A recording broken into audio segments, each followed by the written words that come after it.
नमस्कार दोस्तों जैसा आप सब जानते हैं रिसेंटली तमिलनाडु में जो चुनाव हुआ था उसमें एक बड़ा पॉलिटिकल चेंज देखने को मिला।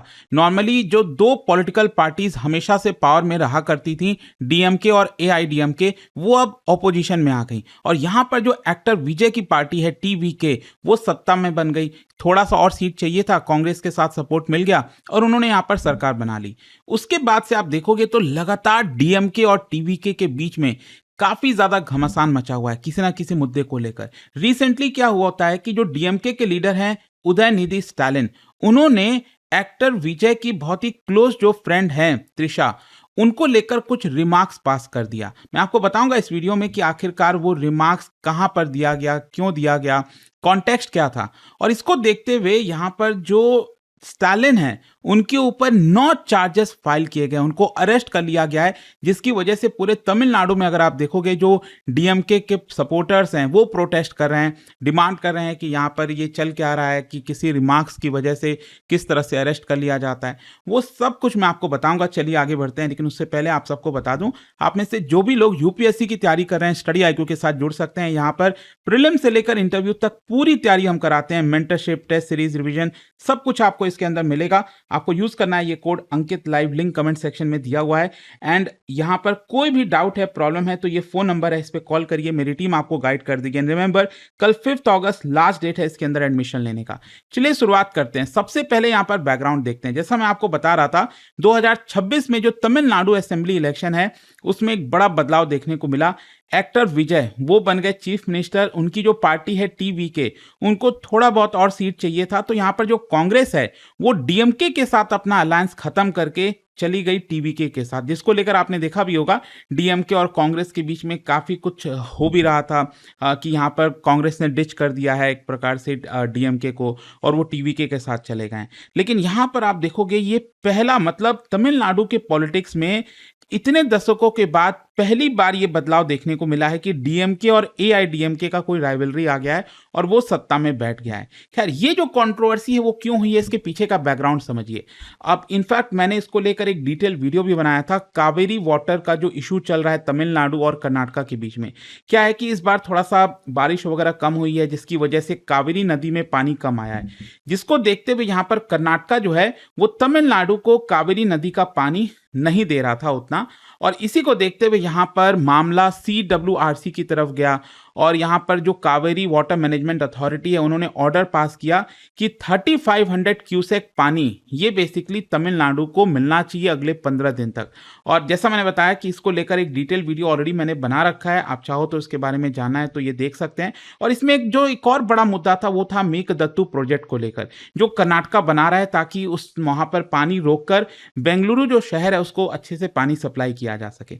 तो क्या होता है कि यहाँ पर तमिलनाडु में लोग काफी नाराज हैं, कर्नाटका से पानी नहीं मिल रहा। और स्पेशली एक और चीज समझिए कि क्योंकि कर्नाटका में कांग्रेस की सरकार है इस समय और तमिलनाडु में गठबंधन है टीवीके और कांग्रेस का, तो यहाँ पर जो डीएमके पार्टी है तमिलनाडु में वो लगातार क्रिटिसाइज कर रही है कि आपकी तो खुद की सरकार है कर्नाटका में, तो आप उनको क्यों नहीं बोलते हो कि ये पानी जो है वो दिया जाए। और मैं आपको बता दूं, ये कावेरी नदी का पानी का जो विवाद है ना तमिलनाडु और कर्नाटका के बीच में, ये कोई नया नहीं है। ये मतलब आप समझो 140 वर्षों से चलता रहा है, ब्रिटिशर्स के समय से ये पूरा विवाद है, वो अभी तक सुलझा नहीं है। तो क्या होता है ना कि तंजावुर, ये तमिलनाडु में जो शहर है तंजावुर, वहां पर उदयनिधि स्टालिन जो है वो स्पीच देते हैं। जो डीएमके का पूरा प्रोटेस्ट की मीटिंग थी वो बुलाई गई थी और उसी वक्त यहाँ पर स्टालिन जो है स्पीच देते हैं। और देखिए स्पीच में उनका क्या कहना था, 45,000 मिलियन क्यूबिक फीट जो पानी है वो तमिलनाडु को अभी तक मिल जाना चाहिए था, लेकिन not a single drop has come. लेकिन जो सीएम है, बेसिकली वो इशारा कर रहे थे एक्टर विजय की तरफ, जो चीफ मिनिस्टर है तमिलनाडु के, CM has not even opening his mouth. His only concern is about how to impose false cases on DMK leaders. तो आप ये समझिए कि वो अपना स्पीच दे रहे थे और जो चीफ मिनिस्टर है तमिलनाडु के एक्टर विजय उनको क्रिटिसाइज कर रहे थे।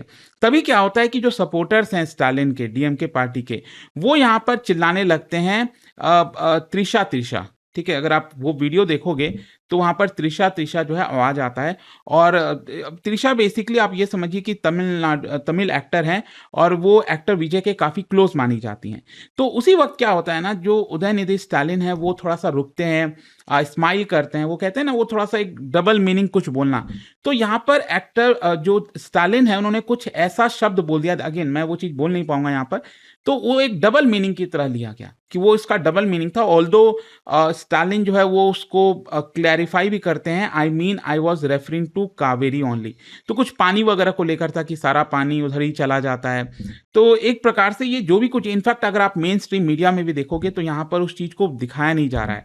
और क्योंकि यहाँ पर तमिल में बोल रहे हैं तो थोड़ा-सा समझना भी मुश्किल हो जा रहा है।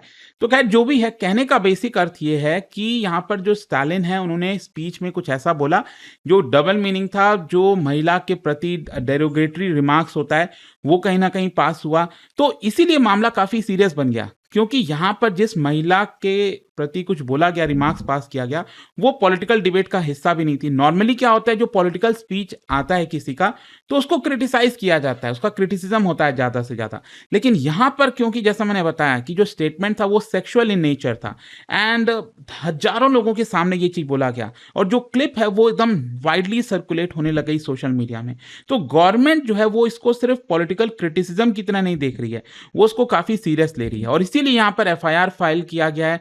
उदयनिधि स्टालिन को अरेस्ट कर लिया गया और मैं आपको बता दूं, उदयनिधि स्टालिन के ऊपर एक सिंगल चार्ज नहीं लगाया गया है, कुल मिलाकर 9 चार्जेस यहां पर लगाए गए हैं, जिसमें promoting enmity, promoting public disorder, insulting women, ये सब कुछ आपको देखने को मिलेगा। मैं आपको एक एक करके बताता हूं। एक तो जो मेजर चार्जेस हैं यहां पर, प्रमोटिंग एमिटी बिटवीन ग्रुप्स, ये जो प्रोविजन है वो तब किया जाता है जब आप ऐसा स्पीच देते हो जिसकी वजह से हेट्रेड फैलता है सेक्शंस ऑफ सोसाइटी के बीच में, हॉस्टिलिटी बढ़ता है।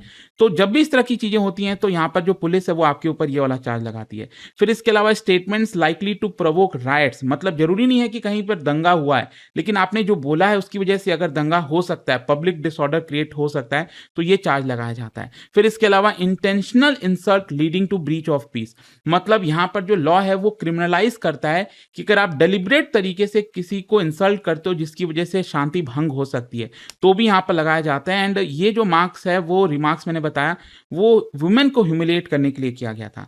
एंड एक और जो चार्ज लगाया गया वो है ऑब्सीन और सेक्सुअली सजेस्टिव रिमार्क। एंड ये सबसे इंपॉर्टेंट एलिगेशन है, सबसे बड़ा एलिगेशन है कि आपने सेक्सुअल इंटेंशन से, मतलब यहाँ पर जो आपका रिमार्क्स था वो गलत था, एक महिला के प्रति वो वल्गर था, पब्लिक मोरालिटी को ऑफेंड करता था, तो इसलिए ये वाला भी चार्ज यहाँ पर लगाया गया है। एंड तमिलनाडु के अंदर एक उनका स्पेशल कानून है, तमिलनाडु में आप देखोगे एक अलग से कानून बनाया गया है, prohibition of harassment of women act. तो यहाँ पर बेसिकली वुमेन के प्रति जो हैरेसमेंट है उसको रोकने की कोशिश की जाती है इस कानून के तहत। और ये बेसिकली आप समझिए महिलाओं को ह्यूमिलिएट करना, मेंटल हैरेसमेंट करना, डिग्निटी को इंसल्ट करना, इंटिमिडेट करना, तो उन सबको रोकने का प्रयास करता है कानून। तो यहाँ पर ये वाला भी चार्जेस लगाया गया है। आईटी एक्ट भी लगाया गया है, क्योंकि वो जो क्लिप है वो पूरे डिजिटल, मतलब सोशल मीडिया पर सर्कुलेट हुआ, स्प्रेड हुआ काफ़ी तेज़ी से, तो यहाँ पर पुलिस ने आईटी एक्ट के तहत भी चार्ज लगाए हैं। और इसके अलावा public mischief, criminal intimidation, supporting procedural and allied offences, तो कुल मिलाकर बहुत सारे चार्जेस जो हैं वो स्टालिन के ऊपर फाइल कर दिए गए हैं। अच्छा, उदयनिधि स्टालिन को अरेस्ट किया गया, मैं आपको बता दूं, मतलब बहुत ज़्यादा भीड़ हो रखी थी। इनफैक्ट मैं आपको एक चीज़ बताता हूं, जब एफआईआर फाइल किया गया था स्टालिन के ऊपर, तो स्टालिन मद्रास हाईकोर्ट भी पहुंचे थे ताकि उनको एंटीसिपेटरी बेल मिल जाए। तो कोर्ट ने यहाँ पर उनके मैटर को सुनने का निर्णय लिया और पुलिस को भी कहा कि आप जो है पहले से कुछ बड़ा कदम मत लीजिएगा जब तक ये मामला ना हम मतलब कोर्ट में सुनवाई कर लें। तो एक प्रकार से उसके पहले ही जो पुलिस है वो अचानक से आज सुबह स्टालिन के घर पहुंच जाती है और जैसे ही पुलिस को फाइनल ऑर्डर मिलता है तो उनको स्टालिन को अरेस्ट कर लिया जाता है। और अरेस्ट करके मैं बता दूं, स्टालिन को ले जाया गया है तंजावुर, क्योंकि ये जो रिमार्क है वो तमिलनाडु के तंजावुर में बोला गया था।